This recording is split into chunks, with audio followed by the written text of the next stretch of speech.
السلام علیکم، پروگرام میں خوش آمدید۔ سب سے پہلے آج کی اہم خبر، بھارت کے وزیر اعظم نریندر مودی کچھ گھنٹوں کے دورے پر یونائٹڈ عرب ایمریٹس آج گئے اور وہاں ان کا بہت گرم جوشی کے ساتھ استقبال کیا گیا۔ محمد بن زید جو یو اے کے صدر ہیں وہ خود ایئرپورٹ پہ گئے ان کا استقبال کرنے کے لیے، جو بہت ان یوزول ہے۔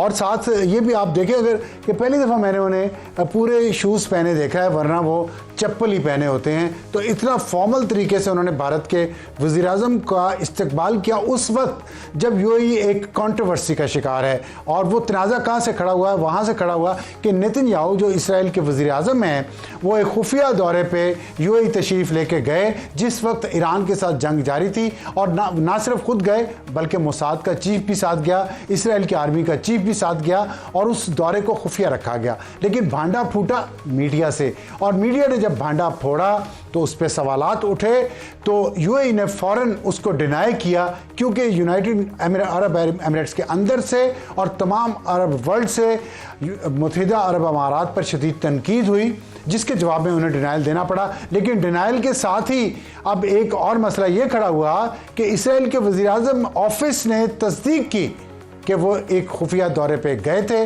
اور ان کے ساتھ یہ لوگ وہاں پہ تھے، اور ملٹری ٹو ملٹری کنیکشن اور تعلقات اسرائیل کے ساتھ ان کے موجود ہیں۔ تو اس بیک گراؤنڈ میں اگر آپ انڈین وزیر اعظم کا دورہ یو اے ای کا دیکھیں تو آپ کو احساس ہوگا کہ اس کی اہمیت کیا ہے۔ اور انڈیا کے وزیر اعظم نریندر مودی وہ ورلڈ لیڈر تھے جو ایران پر حملے سے ایک دن پہلے اسرائیل میں موجود تھے، اور اب یو اے ای میں موجود ہیں اور وہاں پہ معاہدے کیے ہیں، جس میں ڈیفنس اور سیکیورٹی کا معاہدہ بھی ہے، جدید ٹیکنالوجی کا، توانائی کا اور سرمایہ کاری کے مزید معاہدے بھی ہیں۔ $5 ارب یو اے ای انڈیا میں انویسٹ کرے گا فوری طور پہ، تو بہت اچھی بات ہے، ریجنل کوآپریشن ہونا چاہیے۔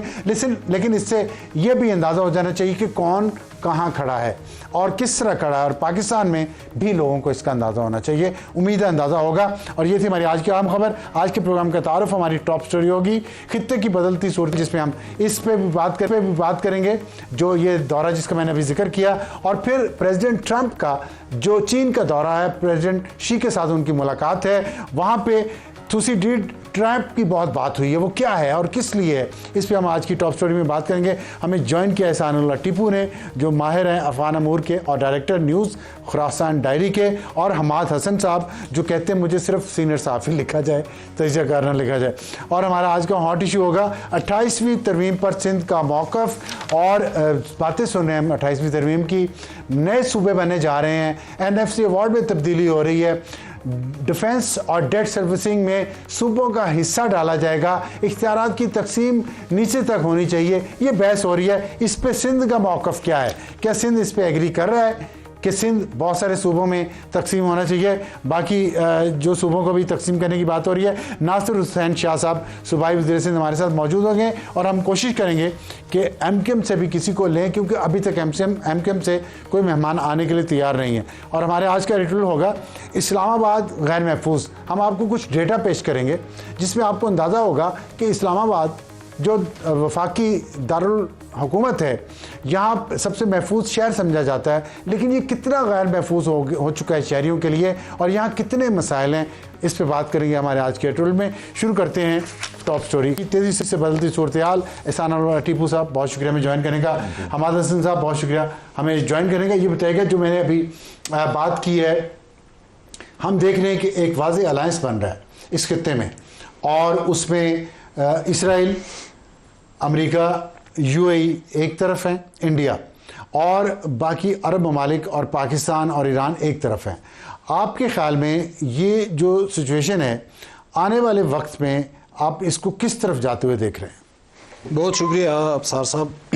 دیکھیں، اس میں آپ نے امریکہ کو ایڈ کیا، تو میں اس سے متفق کسی جزوی طور پر نہیں ہوں، کیونکہ ہمارے بہت سارے مفادات ایک جیسے ہیں، اور ایک طویل عرصے سے یہ الائنس اور یہ کوارڈینیشن۔ امریکہ کو فی الحال آپ لیکن بائی اسٹینڈنگ کیا ہوتا ہے؟ اسٹینڈ بائی کرنا، اسٹینڈ بائی نہیں، وہ جو کھڑے ہوتے ہیں سائڈ پہ، آپ وہ کریں۔ اچھا، لیکن دوسری طرف آپ دیکھیں، انڈیا کو دیکھیں، اسرائیل کو دیکھیں اور یو اے ای کو دیکھیں، تو یو اے ای کبھی مسلم ممالک کے ساتھ یعنی خصوصاً پاکستان اور ان ممالک، یعنی ابھی سوڈان کے اندر جو ان کا کردار تھا اور وہاں غریب سوڈانیوں کے ساتھ جو کچھ ہوا، وہ تو انہوں نے کھلے عام میڈیا پہ کہا بھی کہ ان کے ساتھ یہ سلوک کس وجہ سے ہو رہا ہے اور کون کر رہا ہے، ایک تو وہ بات ہے، لیکن ان کا سب سے بڑا غصہ جو ہے وہ گوادر پہ ہے، یعنی وہ میں اس پہ آتا ہوں، مجھے یہ بتائیے گا کہ انڈیا کے ساتھ جو انہوں نے اتحاد کیا ہے اور اس وقت اور ایران کے ساتھ جنگ، حالت جنگ ہے یو اے کی،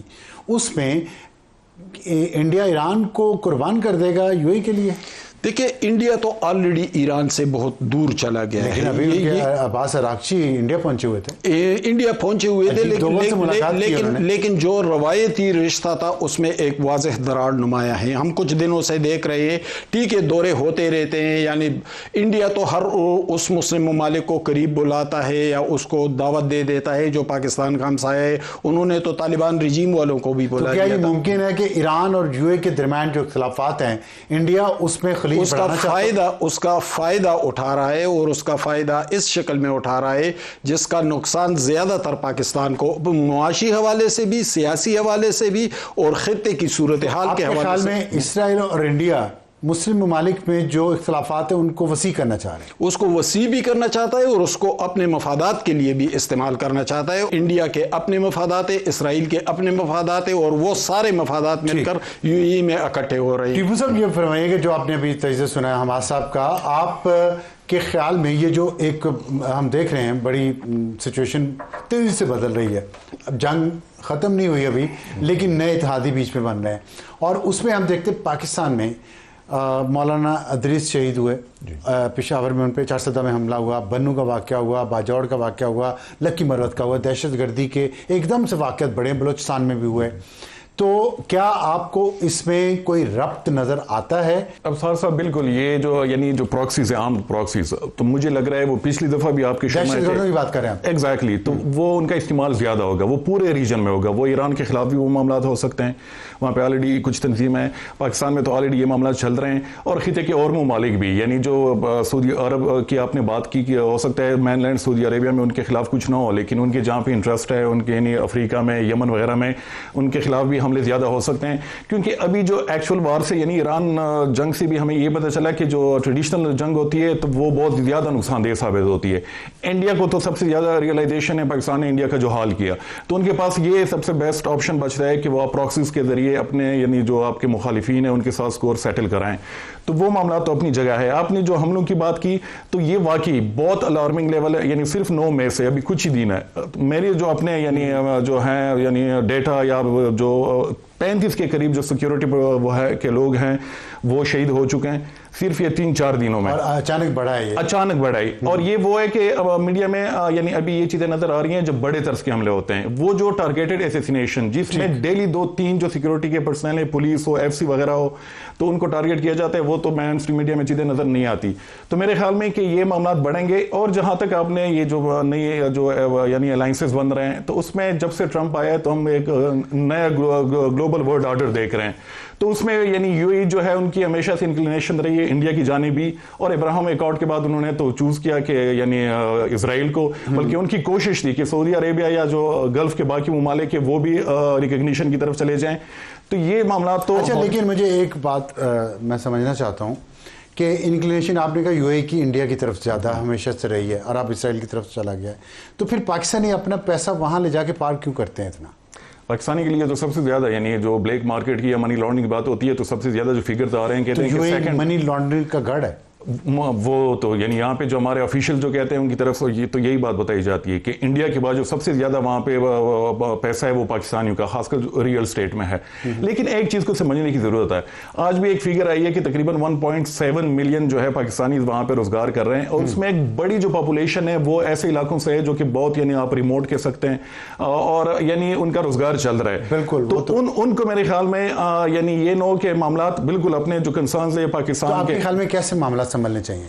یہ کہ اس معاملے کو یعنی یو اے جو ہے بہت زیادہ ڈیسپریٹ ہوا ہے, اور یہ جو ان کی اپنی ایک گیم پلان ہے یو ایس سی کی ڈیسپریشن ہے یہ والی, ہاں یہ ایگزیکٹلی وہ بہت زیادہ یعنی کارنر بھی ہو چکا ہے گلف کے اندر بھی, اور پھر مڈل ایسٹ میں بھی اگر دیکھ لیں, یعنی ایجپٹ جیسا جو تھا ابھی ان کے معاملات. پاکستان کو کیسے ایکٹ کرنا چاہیے جب وہ فیل کرے کہ یو اے انسیکیور ہے اس وقت؟ میرے خیال میں یہ جو یو اے کے ساتھ معاملات ہیں, کنسرنز جو ہیں, تو اس کو ایک تو پبلک فورمز پہ بالکل نہیں اٹھانے چاہیے, یعنی ان کو یہ وہ لیوریج دینا چاہیے کہ وہ انڈیا کے ساتھ ہو, اسرائیل کے ساتھ ہمارے تعلقات ہیں, ایگزیکٹلی ان کے اپنے وہ ہیں, وہ انڈیپینڈنٹ ساورن ملک ہے, وہ کر سکتے ہیں. وہ ترکی کے بھی ہے اسرائیل کے ساتھ, یعنی ابھی بھی ان کے کافی قریبی تعلقات ہیں, یعنی پبلک فیس پہ ان کے بیانات ہوتے ہیں, لیکن ترکی کے سب سے زیادہ قریبی تعلقات ہیں. ہمیں اپنے انٹرسٹ کو دیکھنا ہے کہ وہاں پہ خاص کر جو پاکستانی ہے جن کو روزگار ملا ہے, اور ایسے علاقے سے جو کہ کافی ریموٹ ہے اور وہاں پہ دہشت گردی یہ معاملات بھی زیادہ ہیں, تو یہ نو کہ ایک اور برڈن آ جائے, اور 20 لاکھ کے قریب پاکستانی یہ کوئی وہ. آپ نے ایک بات کی کہ ایران کو بھی خطرہ ہے دہشت گردی کا, تو پھر اگر ہمارے پاس ثبوت ہیں کہ اجیت ڈوول جو ہے اس کی ڈاکٹرن ہے وہ پاکستان میں دہشت گردی کروا رہی ہے, تو ہمارے سب یہ بتائیے گا کہ اگر ایران کو ڈر ہے تو پھر اجیت ڈوول سے عباس عراقچی صاحب کیوں مل رہے ہیں, جا کے وزیر خارجہ سے ملیں تو سمجھ آتی ہے. دیکھیں ڈپلومیٹک معاملات تو کبھی رکتے نہیں ہے, وہ تو حالت جنگ میں بھی چلتے رہتے ہیں. یعنی ابھی ہم نے دیکھا کہ ایران اور امریکہ کے مذاکرات ہوئے اسلام آباد میں, یہ اتنی بڑی بات نہیں ہے, لیکن ہمیں منظرنامے پر اگر نظر رکھے تو یہ الائنس صرف انڈیا اور اسرائیل کا نہیں ہے, بلکہ اس میں افغانستان بھی شامل ہے, طالبان رجیم بھی اس میں شامل ہے. ٹیپو جانتے ہوں گے کہ خوست کے اندر ایک دبئی بازار ہے جو پاکستانی بارڈر سے ملحقہ علاقہ ہے, اور وہاں پر پیسے کا بہت بڑا یعنی بلین میں معاملات چلتے رہتے ہیں, اور کوئی ہنڈی کے کاروبار, اور یہ سارا پیسہ کہاں سے آ رہا تھا. یہ جو دہشت گرد پاکستانی بارڈر کے ساتھ ساتھ بیٹھے ہوئے تھے, کنڑ سے لے کر ننگرہار, خوست, پکتیکا آگے قندھار تک, تو یہاں پر تو ظاہر کچھ انویسٹمنٹ ہو رہی تھی. وہ انویسٹمنٹ کون کر رہا تھا اور وہ پیسہ کہاں سے آ رہا تھا؟ ہمارے لیے جو سب سے ڈینجرس زون ہے وہ افغانستان ہی ہے. یعنی جس طرح ٹیپو نے کہا کہ بنو میں, لکی مروت میں انتہائی خوفناک حملے ہوئے, کل شام کو باجوڑ میں 2 بڑے حملے ہوئے, تو ان تمام معاملات کو اگر ایک مخصوص اینگل سے ہم دیکھیں تو پھر کہانی کی سمجھ آ جاتی ہے. ٹیپو صاحب مخصوص اینگل سے دیکھیں تو کہانی کی سمجھ آتی ہے. پاکستان کو یا پاکستان کا جو حکمران ہیں ان کو یہ کہانی سمجھ آئی ہے, اور مجھے تو امید ہے کہ آئی ہے. کیا کرنا چاہیے آپ کے خیال میں, ہو رہا ہے وہ جو کرنا چاہیے یا نہیں ہو رہا؟ مجھے تو افسار صاحب یعنی جو ٹیررزم یا جو کاؤنٹر ٹیررزم کے فرنٹ پہ انٹرنلی جو ہمارے معاملات ہیں, تو مجھے نہیں لگ رہا کہ کوئی سمجھ آئی ہے ابھی تک. جو میں معاملات کو دیکھتا ہوں تو ابھی تک یعنی پوسٹ 9/11 جو ہمارے کاؤنٹر ٹیررزم کے ٹیکٹکس ہیں وہ یوز کر رہے ہیں, جبکہ دوسری طرف جو ملیٹنٹ گروپس ہیں وہ ایڈوانس ہو گئے. ہم اکثر صرف اسلحے کا نام لیتے ہیں کہ امریکہ اسلحہ آ گیا ایڈوانس, لیکن ان کے جو ٹیکٹکس ہیں وہ بھی بہت زیادہ ایڈوانس ہو گئے. مثلا یہ کہ ان کی طرف سے مختلف طرز کے حملے ہوتے ہیں, یعنی ایک ہی گروپ ایک ٹائم ڈرون بھی آ رہے ہیں, ساتھ خود بھی آ رہے ہیں, بالکل گاڑی کے دہشت گرد اسلحے بارود سے بھری گاڑی بھی ٹکراتی ہے. ایگزیکٹلی. اور یہ کہ وہ یعنی جو سب سے ڈینجرس, یعنی اب اکثر ذکر کرتے ہیں کہ بڑے طرز کے وہ حملے کر رہے ہیں, جس طرح باجوڑ میں یا بنو میں ہوا. مجھے اس کا اتنا خوف نہیں ہے. مجھے جو سب سے ان کی خطرناک چیز لگ رہی ہے وہ یہ کہ ہمارے سیکیورٹی فورسز کے جو پرسنل ہیں وہ جب گاؤں چلے جاتے ہیں عید منانے, چھٹیاں گزارنے, وہاں پہ یہ لوگ بیٹھے ہوتے ہیں, ان کو ٹارگٹ کرتے ہیں, اور وہاں پہ فیملیز کو فورس کیا جاتا ہے کہ اپنے جو آپ کے رشتہ دار ہیں ان سے آپ سرینڈر کرائیں. یہ ایگزیکٹلی وہ اسٹریٹجی ہے جو افغان طالبان نے اشرف غنی احمد کرزئی کے جو نیشنل پولیس تھی وہاں پہ, نیشنل آرمی, ان کے خلاف استعمال کی. تو ان کا جو اس دفعہ ٹارگٹ ہے وہ یہ نہیں کہ انڈسکریمنیٹ آپ اٹیک کر لو, ہر کسی کو مارنا شروع کر دو, بلکہ بڑا یعنی وہ ہے آبجیکٹیو ان کا کلیئر ہے کہ ہم نے مورال جو ہے اس کو ہیٹ کرنا ہے, اور وہ چیزیں یعنی گراؤنڈ پہ اب نظر آ رہی ہے. ایک اور جو ہم ٹرینڈ دیکھ رہے ہیں کہ اس دفعہ جو لاجسٹکس جاتی ہیں سیکورٹی فورسز کے لیے وزیرستان میں, فاٹا میں, یا جو بھی علاقے ہیں وہاں پہ جو ان کے چیک پوسٹ وغیرہ ہیں, ان کے جو انسٹالیشنز ہیں, یعنی ان کو ٹارگٹ کیا جاتا ہے, جس میں یعنی دال, چینی, خوراک کی جو چیزیں ان کو ٹارگٹ کیا جاتا ہے, رستے میں ان کو نہیں پہنچنے دیا جاتا. تو اس دفعہ جو انسرجنسی, ٹیررزم ہم جو بھی کہہ لیں, یہ وہ والی نہیں ہے جو ہم 2007 سے 2016 تک دیکھ رہے تھے. اس کو ٹیکل کیسے کیا جاتا ہے؟ ٹیکل یہ کہ یہاں پہ ایک تو یہ کہ آپ نے اپنے جو کاؤنٹر ٹیررزم کے ٹیکٹکس ہے اس کو تھوڑا سا ایڈوانس کرنا ہوگا, کمیونیکیشنز جو ہیں خاص کر اس کو امپروو کرنا ہوگا. میجورٹی جو آج کل پلاننگ ہوتی ہے, کمیونیکیشن تو بہت اچھی ہو رہی ہے یہاں کے, آپ سے میرے ساتھ تو بہت اچھی کمیونیکیشن ہے صاحب کے ساتھ. ہمیں تو یعنی واقعی ہمارے ساتھ تو بڑی اچھی کمیونیکیشن ہوتی ہے, چیزیں کنوے بھی کی جاتی ہیں, لیکن ان پہ نظر رکھنے کی ضرورت ہے, کیونکہ وہ ان کے یعنی انکرپٹڈ چینلز وغیرہ وہ جو ہے کمیونیکیشن ٹیکنالوجی کے لیے سب سے جو دنیا میں بہترین ملک تصور کیا جاتا ہے وہ ہے چائنا، جو کہ آپ کا سب سے قریبی دوست ہے اور جس نے کبھی انکار بھی نہیں کیا. یعنی ابھی جو سب میرین آپ کو ملی ہے وہ بہت ایڈوانس قسم کی ہے. اور صرف ایک مثال، امریکی حکومت نے ISKP جو ہے جو داعش ہے ان کے جو لوگوں کو پکڑا ہے پچھلے 4-5 سالوں میں، یعنی 1 درجن کے جو بالکل یعنی وہ حملے کے پلاننگ کر رہے تھے، ان کو یہ نہیں کہ انہوں نے کوئی وہاں پہ کاؤنٹر ٹیررزم انہوں نے آپریشن کیا ہے، بلکہ ان کی جو کمیونیکیشنز ہیں ان کو ٹریس کر کے ان کو پکڑا ہے. اس پہ کام کرنے کی ضرورت ہے. 80% جو معاملات ہیں آج کل جو ملیٹنٹس وہ کر رہے ہیں وہ آپ کے یہ انکرپٹڈ چینلز ان پہ ان کے معاملات چل رہے ہوتے ہیں. ٹھیک، حماد صاحب جو انہوں نے ان کی نیریٹو کی بات کی ہے، چلیں اس پہ تو پھر کسی وقت بات کر لیں گے. میں چائنا کا انہوں نے ذکر کیا، مجھے چین کا بتایا. ابھی چین نے جو سمٹ ہوئی ہے، امریکی صدر وہاں پہ موجود تھے، چین کے صدر بھی تھے وہاں پہ. چینی صدر نے ایک ٹرم یوز کیا ہے، تھوسیڈیڈس ٹریپ. مطلب یہ کہ جب پرانی بات ہے بیفور کرائسٹ، جب انہوں نے اسپارٹا نے ایتھنس پہ حملہ کر دیا تھا، کیونکہ ایتھنس ابھرتی ہوئی طاقت تھی، اور یہ پروفیسر گراہم ایلسن ہیں ہارورڈ کے، جن کی یہ تھیوری ہے تھوسیڈیڈس ٹریپ کی، اور اس کو انہوں نے ذکر کیا کہ آپ اس میں نہ آئیں. ٹرمپ کو کہا، مطلب یہ کہ وہ کہتے ہیں جنگ سے مسئلہ حل نہیں ہوگا، اگر ہم بڑی طاقت بن رہے ہیں تو ڈپلومیٹیکلی اور پولیٹیکلی ہمیں ایک دوسرے سے ڈیل کرنا چاہیے. آپ کے خیال میں چین اور امریکہ ایک الٹیمیٹ جنگ سے بچ جائیں گے جو کچھ خطے میں اس وقت ہو رہا ہے اور جس طرح کی سچویشن ہے، اور ایک دوسرے کو اکوموڈیٹ کر لیں گے ڈپلومیٹیکلی اینڈ پولیٹیکلی؟ یہ جو ٹرم انہوں نے استعمال کیا ہے تو چائنیز کا ایک سٹائل ہے کہ وہ ضرب الامثال کے ذریعے اپنے ڈپلومیسی کئی سالوں سے استعمال ہو رہی ہے، وہ ان کا پرانا سٹائل ہے. لیکن چین نے بار بار جنگ سے گریز کیا. ابھی حال ہی میں ہم دیکھیں تو افغانستان کے حوالے سے چین نے دفاعی پوزیشن تو نہیں لی، لیکن اس نے بڑے سکون کے ساتھ معاملات کو. پھر وینزویلا کے اندر جو کچھ ہوا اس سے تھوڑی دیر پہلے چائنیز وفد ملا تھا وینزویلا کے پریزیڈنٹ کو. پھر ایران چائنا کے قریب ہے، دوست ملک بھی ہے ان کا، اس حوالے سے بھی چین نے نرمی کا مظاہرہ کیا، ڈپلومیسی کا استعمال کیا. لیکن امریکہ ایک تذبذب میں ہے، کبھی وہ جارحانہ ہو جاتا ہے، کبھی پیچھے ہٹ جاتا ہے. ایسا محسوس ہو رہا ہے جیسے وہ دنیا کے بدلتے ہوئے ڈائنامکس کو سمجھنے میں غلطی کر رہا ہے، کیونکہ ان کی پالیسی اسٹریٹ فارورڈ نہیں ہے. ایک دن ان کی ایک پالیسی ہوتی ہے، دوسرے دن پریزیڈنٹ کوئی اور بیان دے دیتا ہے، جبکہ چائنا ایک سکون کے ساتھ ایک پرسکون انداز میں آگے بڑھ رہا ہے.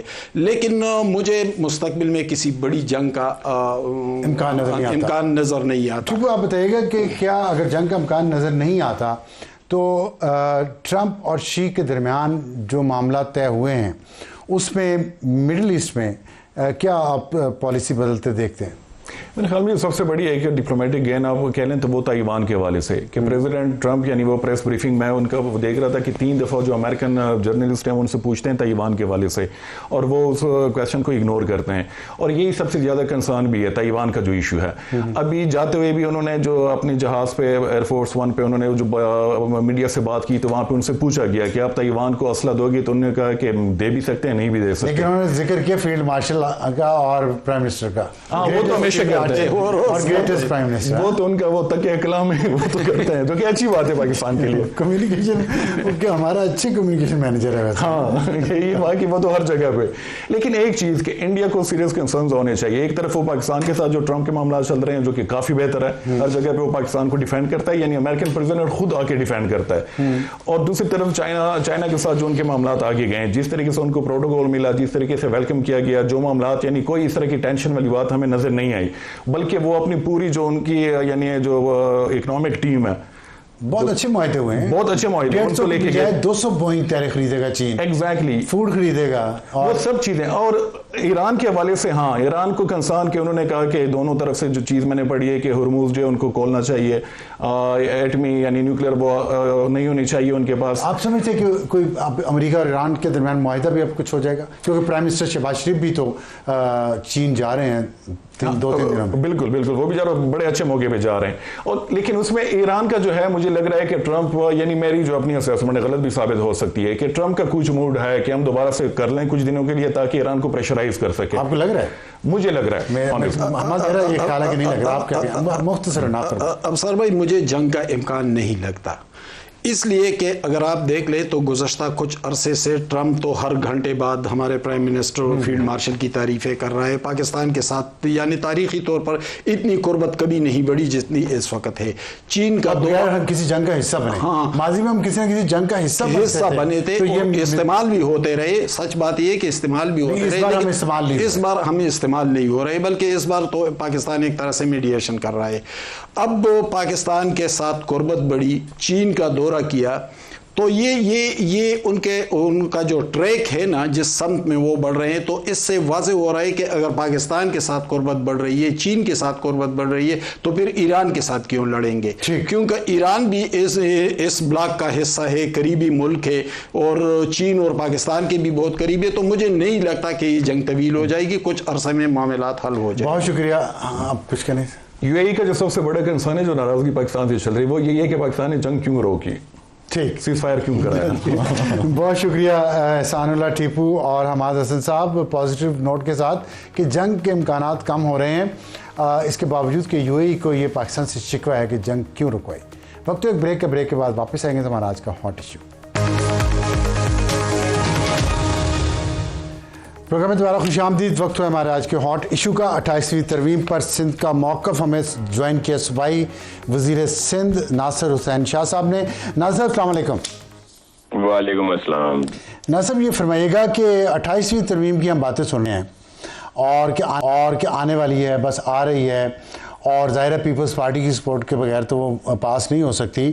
اس میں دو تین ایشوز ہیں جن پہ میں آپ سے بات کرنا چاہتا ہوں, اور پھر کچھ کراچی کے انفراسٹرکچر پہ بھی آپ سے بات کروں گا. یہ بتائیے گا کہ کیا 28ویں ترمیم میں جو تجاویز ہے یا بعض گشت ہم سن رہے ہیں کہ نئے صوبے بنائے جائیں گے, تو آپ کی جماعت تیار ہے نئے صوبے سندھ میں بنانے کے لیے؟ باقی ملک میں بھی ظاہر بنیں گے, لیکن سندھ میں بنانے کے لیے تیار ہے, یا آپ کے خیال میں یہ معاملات کسی اور طریقے سے حل ہونے چاہیے؟ بسم اللہ الرحمن الرحیم. اللہم صلی علی محمد و آل محمد. عالم صاحب, آپ بہت سینئر بھی ہیں اور آپ کو کافی ادراک بھی ہے بہت ساری چیزوں کا, کہ اس طرح کی اسپیکولیشنز اور یہ وہ ہمیشہ سے چلتی رہتی ہیں. 26ویں ہوئی تو 27ویں کی بات ہو گئی, اور بظاہر ہے وہ بھی آ گئی. 27ویں جیسے ہی پاس ہوئی تو 28ویں کا آ گیا کہ جی نیکسٹ ویک ہی, اگلے 10 دنوں میں آنے والی ہے, اور پھر یہ مختلف اس طرح کے ایشوز آ جاتے ہیں. اس وقت تک کل چیئرمین صاحب نے بھی اس کو کلیئر کیا, محترم بلاول بھٹو زرداری صاحب نے بھی, کہ ابھی تک کہیں سے بھی کوئی اس طرح کی رابطہ نہیں ہوا, نہ ہی کوئی پوائنٹس دیے گئے ہیں. لیکن پیپلز پارٹی کا اسٹانس بالکل کلیئر ہے کہ صوبوں کی اگر کوئی بات ہوگی تو پیپلز پارٹی اس پر بالکل بھی سپورٹ نہیں کرے گی. اچھا. اور مجھے بڑا عجیب لگتا ہے, مختلف جگہوں پہ ہمارے بہت سارے دوست بات کرتے ہیں کہ جی 12 صوبے بننے چاہیے, کبھی وہ ہمارے کچھ کاروباری 38 بننے چاہیے, اس کو صوبے بنا دیں. وہ اس طرح کی باتیں کرتے ہیں. لیکن شاہ صاحب ایک بات تو وزن تو ہے نا کہ آبادی بہت بڑھتی جا رہی ہے. آپ کے صوبے کی آبادی میرا خیال ہے کہ 9 کروڑ ہو گئی ہے یا ہونے والی ہے, تو یورپ کے کوئی ملک کی کسی کی آبادی نہیں ہے, تو پھر کیسے آگے بات بڑھے گی, کیسے گورننس بہتر ہوگی اگر آپ جو اختیار ہے وہ نیچے لوگوں تک نہیں پہنچاتے؟ دیکھیے میں آپ کو عرض کروں کہ ایڈمنسٹریشن کو بہتر کیا جا سکتا ہے, اس کا کوئی واضح, میں مثال صوبوں کی آپ کو دے دیتا ہوں نا. ہر کوئی صوبہ, وہ میں دیکھتا ہوں ہمارے, چلے وہ 38 تو بہت زیادہ ہو گئے, 12 کی بات کر لیتے ہیں نا. جو ہمارے آج کل وہ بزنس کمیونٹی کے دوست بھی بڑے میرے محترم ہیں, اور سب لوگ وہ بھی بات کرتے ہیں کہ جی 12. اس وقت 4 صوبے ہیں. 4 صوبوں میں بھی جو ایک پورا انفراسٹرکچر چاہیے آفیسز کا, وہ بھی کئی ہمارے رینٹڈ پہ ہیں, کئی اور ایشوز آتے ہیں. 12 صوبوں کا مطلب ہے کہ 12 اسمبلیاں, 12 governor house, 12 supreme court, 12 high courts آ جائیں, اور سیکریٹریٹ آ جائیں اور پتہ نہیں کیا کیا ہو جائے، تو کیا ہمارا ملک اس چیز کا متحمل ہے؟ میں آپ کی اس بات سے متفق ہوں. گورننس کیسے امپروو ہو یہ مجھے سمجھائیں. جی اس کے لیے اس کی بات کی جائے نا کہ جی بتائیں نا، بتائیں کیسے گورننس پہ. آپ کی حکومت 15 سال سے ماشاءاللہ ہے وہاں پہ، اب تو 17 سال ہو گئے شاید، تو گورننس بہتر نہیں ہو رہی. میں اگر آپ کو ابھی بتاؤں، جو کراچی میں صرف کراچی کا جو فگر ہے میرے پاس، وہاں سندھ پولیس نے دعویٰ کیا ہے کہ اسٹریٹ کرائم میں 40% کمی ہو گئی ہے. مان لیا 40% کمی کے باوجود آپ دیکھیں کہ صرف اپریل میں، ایک مہینے کی میں بات کر رہا ہوں، مزاحمت پر فائرنگ اور پرتشدد واقعات میں 42 شہری قتل ہوئے. 42 ایک مہینے میں. اور پہلے 4 مہینوں میں 176 افراد قتل ہوئے ہیں. اور جنوری سے اپریل تک جو موبائل فون چھینے گئے ہیں وہ 5567 ہیں. 11568 موٹر سائیکل چوری ہوئے. 1778 موٹر سائیکل چھینے گئے. 611 گاڑیاں چھینی گئیں، چوری کی گئی. اب آپ بتائیں مجھے، یہ حالات ہیں ایک شہر کے، کراچی کے، اور ہم کہتے ہیں پوری دنیا سے انویسٹمنٹ وہاں پہ آئے. کیسے آئے؟ جی میں ایک عرض کر دوں کہ بالکل ایک بھی کرائم نہیں ہونا چاہیے، اور اگر ہوتا ہے تو ہماری ذمہ داری ہے. لیکن کراچی ایک بہت بڑا شہر ہے، منی پاکستان ہے، اور آپ کے علم میں ہے کہ یہاں پہ بہت ساری کمیونٹیز بھی رہتی ہیں، سارا کچھ ہے. اب وہ میں اگر تھوڑی سی بات کروں گا پھر سب لوگ کہتے ہیں کہ جی یہ دیکھیں یہ عجیب سی باتیں کرنے شروع ہو گئے. لیکن لاجیکلی اگر آج کل تو ویسے بھی انٹرنیٹ کا زمانہ ہے، آپ کوئی بھی جا کے سرچ کر سکتا ہے کہ جو بڑے ترقی یافتہ ملک ہیں، جو ان کے بڑے شہر ہیں، لنڈن لے لیں، نیو یارک لے لیں، تو ان کا کبھی کمپیریزن آیا ہے سامنے. لیکن اس کا قطعی یہ مقصد نہیں ہے کہ یہاں پہ ہم کوئی یہ کرائم کو کہہ رہے ہیں کہ جی ہو جائے، ایک بھی نہیں ہونا چاہیے. لیکن ویوز آتی ہیں دنیا کے بڑے شہروں میں پھر کم ہو جاتی ہیں، ہمارے کراچی میں تو کم ہی نہیں ہو رہی. جی میں آپ کو نہیں کم ہو رہی ہے، قابو پا لیتے ہیں. نیو یارک میں آج بھی یاد کرتے ہیں لوگ سابق میئر کو، اس نے قابو پا لیا تھا. جی میں آپ کو عرض کروں ایسا بالکل نہیں ہے. آپ پورے اگر سندھ کا بھی نکال لیں تو جب مشرف صاحب کا زمانہ تھا، میں بھی ناظم تھا. سندھ کا نکالا، ابھی وہ گل باون کیا نام تھا بچی کا، اس کو تھانے میں وہ لے کے گئی، جو پناہ لینے گئی تھی، اس کو گھر لے کے عدالت نے بھجوا دیا، وہ مار دیا اس کو بیچاری کو. ابھی کی بات ہے. ابھی یہ پھولن دیوی نے کیا نام ہے، پنکی دیوی، ابھی پنکی جو کچھ کرتی پکڑی گئی ہے. یہ سب کچھ سامنے ہے ہمارے اور آپ کے. سن لیں جی ایک منٹ، اگر جان کی امان پاؤں تو کچھ ٹائم دے دیں، میری بھی سن لیں. سر آپ وہ ٹائم جس کا آپ ذکر کر رہے تھے، اس وقت یہاں پہ کانوائے سسٹم چلتا تھا، اور تب کے حالات یہ ہماری سندھ گورنمنٹ، پاکستان پیپلز پارٹی گورنمنٹ، اس میں فیڈرل گورنمنٹ بھی جو مختلف رہی ہیں، اور پھر خاص طور پر ہمارے لا انفورسمنٹ ایجنسی نے اس میں بہت سپورٹ کی، اور وہ کرائم ریٹ بہت نیچے آیا. بہت ساری شہادتیں ہوئی ہیں ہماری. اگر آپ کمپیئر کریں کچھ عرصے پہلے کا کراچی جو تھا اور اس سے آج کا کراچی بہت بہتر ہے. لیکن ایک کرائم بھی نہیں ہونا چاہیے. آپ نے ابھی سن لیں، ابھی آپ نے جس بچی کا ذکر کیا تو وہاں پہ کیا ایکشن نہیں ہوا. وہ صرف جو لوگ تھے جو اس میں شامل تھے، فیصلہ کرنے والے، مارنے والے، لیکن جو وہاں پہ بیٹھ کے ویڈیو بنا رہے تھے، تماشائی بنے ہوئے تھے، وہ سب گرفتار ہوئے. آپ کا میں گستاخی اگر میری آپ معاف کر دیں، کیونکہ آپ حاکم ہیں اور میں شہری ہوں اس ملک کا، لیکن اگر آپ میری گستاخی معاف کریں تو وہ جو بیٹھے فلم بنا رہے تھے، ان کا کلچر بدلنا، ان کو بیانیاں دینا، ان کے دماغوں کا علاج کرنا حکومت کا کام ہے. 500 بچیاں کاروکاری کے الزام پہ ماری جا چکی ہیں پچھلے 1 سال میں. تو کیوں ہو رہا ہے اتنا کرائم کیوں ہو رہا ہے؟ جی اس سے پہلے کا اگر آپ ڈیٹا نکالیں گے تو یہ بہت سارے 17 سال بعد آپ یہ بات نہیں کر سکتے. اس سے پہلے جی 17 سال ہو گئے گورنمنٹ نے، جی بالکل 17 سال ہو گئے ہیں. اور الحمدللہ اصل ایشو یہ ہے کہ 17 سال کئی لوگوں سے ہضم نہیں ہوتے، بڑی معذرت کے ساتھ. کہ یہ پیپلز پارٹی، یہ جس نے ساری چیزیں، جب بھی کوئی آتا ہے کہتا ہے جی سندھ تباہ کر دیا. سر میں جن سے نہیں ہوتا میں ان کا ذمہ دار نہیں ہوں. مجھے تو صرف یہ ہے کہ ابھی کیا ہو رہا ہے. ایک سیکنڈ دے دیں مجھے. دیکھیں ہمیں کوئی بھی، اگر میں ایک معذرت کے ساتھ، میں آپ کے لیے نہیں کہہ رہا، میں ویسے کہہ رہا ہوں کہ ہر جگہ سے مختلف یہی آتا ہے کہ جی سندھ کو پیپلز پارٹی نے تباہ کر دیا. لیکن اس کا فیصلہ کون کرے گا؟ اس کا فیصلہ کرتی ہے سندھ کی عوام. اور سندھ کی عوام نے 2008 میں تو بی بی شہید ہوئی، پیپلز پارٹی کو چلے جذباتی ووٹ دے دیا. 2013 میں کیا ہوا، جب آر او الیکشن تھا، سب کچھ ہمارے خلاف تھا، تو 8 سے زیادہ ووٹ سیٹیں ہمیں سندھ میں دیں. 18 جب یہ آر ٹی ایس کا تھا، ہمارے لوگ جیلوں میں تھے، ہمارے بہت سارے لوگوں کو نااہل قرار دے دیا گیا، گرفتار کیا گیا، ملک سے باہر بھجوا دیا گیا. اس کے باوجود 2013 سے زیادہ سیٹیں 2018 میں دی سندھ کے لوگوں نے ہمیں. 24 میں کیا ہوا کہ جب یہ جو ہمارے ساتھ گورنمنٹ میں تھے، پی ڈی ایم کی گورنمنٹ میں ہمارے الائز تھے پی ایم ایل این، جب وہ الیکشن آیا تو انہوں نے آ کے ہمارے اسٹرانگ ہولڈ میں ہمارے خلاف بڑا سخت محاذ بنایا. P M L N, M Q M, G D A, J U I F اور سب کو ملایا، اور ان کو آپ کے علم میں ہے کہ دوسری بلیسنگز بھی تھیں.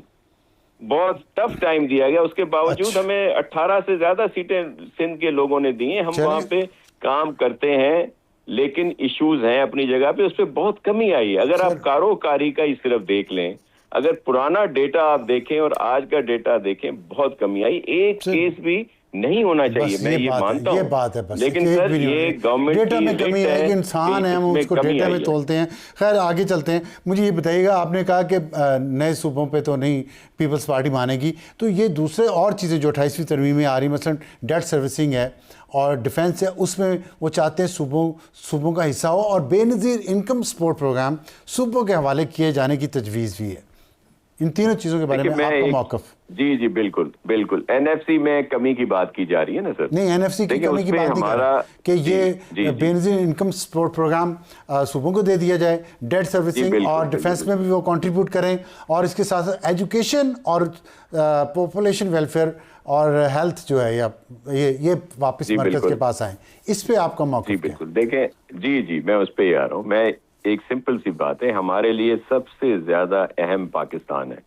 پاکستان ہے تو ہم ہیں اور سب کچھ ہے. اور پاکستان کی بہتری کے لیے، اس کی ڈیفنس کے لیے، اس کی مضبوطی کے لیے، اور کوئی ہمارا رول ہوگا تو ہم ضرور اس میں آئیں گے. مثال کے طور پر ہمارا یہ موقف ہے کہ این ایف سی میں کمی نہ کی جائے، لیکن اگر کسی اور سلسلے میں ملک کو فنڈز کی ضرورت ہے تو ہم اپنا حصہ کاٹ کے اس میں دینے کے لیے مثلا ڈیفنس میں اور ڈیٹ سروسنگ میں آپ دینے پہ تیار ہیں؟ جی بالکل ہم دے دیں گے، لیکن جو ہمارا اصولی موقف ہے کہ این ایف سی میں ڈائریکٹ کوئی کٹوتی نہ کی جائے، لیکن ویسے ہم اپنے ملک کے لیے حاضر ہیں. ہم اپنی ڈیولپمنٹ بند کر دیں گے، ہم دیگر اخراجات جو ہے ان کو کم کر دیں گے، اور اپنے ملک کے لیے، اس کی بہتری، اس کی حفاظت کے لیے ہم اپنا شیئر جو ہے دیں گے. لیکن اصولی طور پر این ایف سی مکمل ملے، پھر ہم اس کے لیے حاضر. ٹھیک ہے. بے نظیر انکم سپورٹ پروگرام صوبوں کے پاس جانا چاہیے. دیکھیں بے نظیر، جی بالکل، بے نظیر انکم سپورٹ پروگرام جو ہے وہ ایک بہت ہی وہ پروگرام ہے جس سے پوری دنیا میں اس کو اپریشیٹ کیا جاتا ہے، اور اس سے بہت زیادہ لوگوں کو، غریب لوگوں کو فائدہ ہوا ہے. جو بے پہنچ لوگ ہیں، وہ بیوائیں، وہ بزرگ خواتین، اور وہ جن کو اس سے فائدہ ہوا. تو ہم تو ظاہر ہے چاہیں گے کہ وہ نام بی بی شہید کا رہے. اور یہ خان صاحب نے بھی کوشش کی تھی، اس کو چینج کر دیا تھا، لیکن موجودہ گورنمنٹ نام یہی رہے چاہے صوبوں کو چلا جائے، آپ یہ کہہ رہے ہیں؟ جی بھلے نام اسی سے رہے اور اس کو جاری و ساری رہنا. بالکل ٹھیک. اور آخر میں صرف یہ بتا دیں کہ ایجوکیشن اور پاپولیشن ویلفیئر یہ وفاق لینا چاہے تو ٹھیک ہے. ویسے جی بالکل. ویسے تو ہمارا موقف 18ویں ترمیم والا جو ہے کہ اس پہ ابھی مکمل عمل نہیں ہوا، مزید اس کا اثر آنا چاہیے. لیکن اگر کوئی ایسی، اس پہ ڈیبیٹ ہو سکتی ہے، اس پہ بات ہو سکتی ہے، بیٹھ کے بات کر سکتے ہیں. کوئی ایسی بات نہیں کہ کوئی لاجک کے ساتھ بات کرے گا تو ہم وہ بات نہیں مانیں گے، اس پہ بات ہو سکتی ہے. ناصر حسین شاہ صاحب، آپ نے بہت کلیئرٹی کے ساتھ تمام سوالوں کے جواب دیے. میرا خیال ہے اس سے بہت چیزوں کو سمجھنے میں پورے پاکستان میں لوگوں کو مدد ملے گی. بہت شکریہ ہمیں جوائن پروگرام میں. اور آج کے پروگرام کا وقت ختم ہو چکا ہے، اس لیے ہم آج ایڈیٹوریل نہیں کر سکیں گے، لیکن اپنا ایڈیٹوریل ہم کریں گے اگلے کسی دن، اور اس میں آپ کو بتائیں گے کہ اسلام آباد میں لا اینڈ آرڈر کی سچویشن اتنی خراب کیوں ہے، اور یہاں پہ مسلسل قتل کے واقعات بڑھتے کیوں جا رہے ہیں، اغوا کے واقعات بڑھتے کیوں جا رہے ہیں، اس کے باوجود کہ اربوں روپے کا سسٹم یہاں پہ اسلام آباد میں لگا ہوا ہے، جس کی وجہ سے یہ پاکستان کا پہلا سو کالڈ سیف سٹی تھا. لیکن پھر بھی یہاں سے لوگ اغوا ہوتے ہیں، دوسرے صوبوں میں لے جا کے ان کو مار کے ان کی لاش سڑک پہ پھینک دی جاتی ہے. یہ واقعات ایسے کیوں ہو رہے ہیں؟ اس پہ بات کریں گے ہم اگلے کسی دن. اب تک کے لیے اتنا ہی. اجازت چاہتے ہیں. خدا حافظ اینڈ گڈ نائٹ.